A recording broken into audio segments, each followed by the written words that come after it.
As a chairman of Masterbulk, I feel that I am the guardian of long-held family values. They are values that I respect myself, and I hope that I've followed those during my professional life. Well, it's a family company, and because of that, it's based on family values, and those family values have passed from generation to generation, and we are now in a company that is being run by the third generation of the family. And it's how we are known, it's how we are expected to behave, and it's how we behave in different cultural contexts.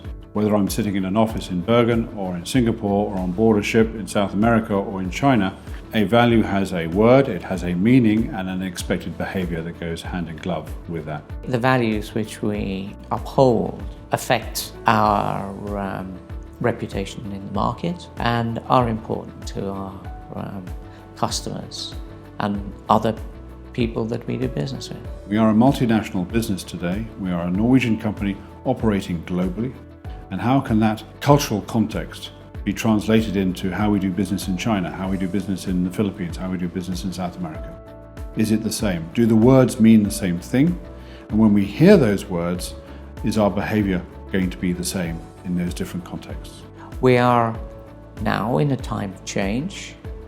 We have new people in the organization, and I think it's important that the values are communicated clearly, both within the organization and externally to our customers, to our suppliers, to our banks, so that everybody knows who they are dealing with. Whether you're a cadet or an able seaman or an oiler or the chief engineer or master on board a ship, the values are equally important to you regardless of your position in the company, as myself as Chief Executive Officer or the receptionist we have on the front desk.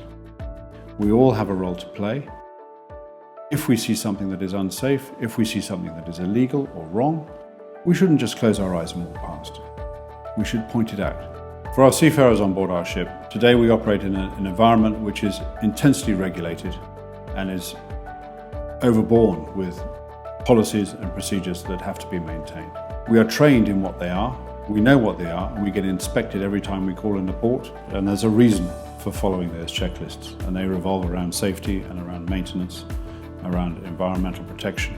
What our values do is impose a rigor on following those procedures. It's about honesty, it's about integrity, it's about being professional in what we do. We can all tick off a checklist just to get the job done and finish the shift.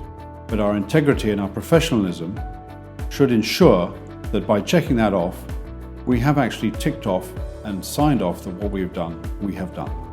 And when I hand that over to the next person, I have the knowledge in my mind, I've done the best job I can do. And the person receiving that also knows that you have done the best job in giving that handover to me. In my experience at sea, with 11 years in submarines in the Royal Navy, we had a set of values, a code if you want to call it, for submariners, that your word is your bond, and when somebody hands over something to you, you fully trust that person that they have done exactly what they've said they have done, and they also tell you what they haven't done. Our word is our bond. If we say we're going to do something, we do it. And if our suppliers and our customers know that, they will continue to work with us in the knowledge that we have always done what we said we will do. We will do what we said we will do. When I seek to be employed by a company, or when I'm looking to hire somebody to join my company, I want to be sure that the value set is a shared value set, that there isn't a conflict of what we may do in different situations. At the end of this process, everyone will know what our values are, what they mean and what they don't mean. This will enable all of us to have the same conversation at whatever position we are in the organisation. And it will be appropriate for people to speak up and say that something is not being done in accordance with the values. So values is not all about speaking up, but it's also about accepting criticism as constructive criticism and not making a judgment about the person who's delivering the message. It's also about innovation and about growth. Any suggestion is a good idea, and can come from any part of the organisation. The values will form part of the performance appraisal in what we do. 70% of what we do is based on our key performance of how we execute our job, how well we do it, how quickly we do it, how accurately we do it. 30% of what we do is the values and the way we do it. The way we coach, we guide, we mentor. Living the values is about having that dialogue, allowing that dialogue to come up through the organisation so that decisions can be taken to improve what we do and how we do it.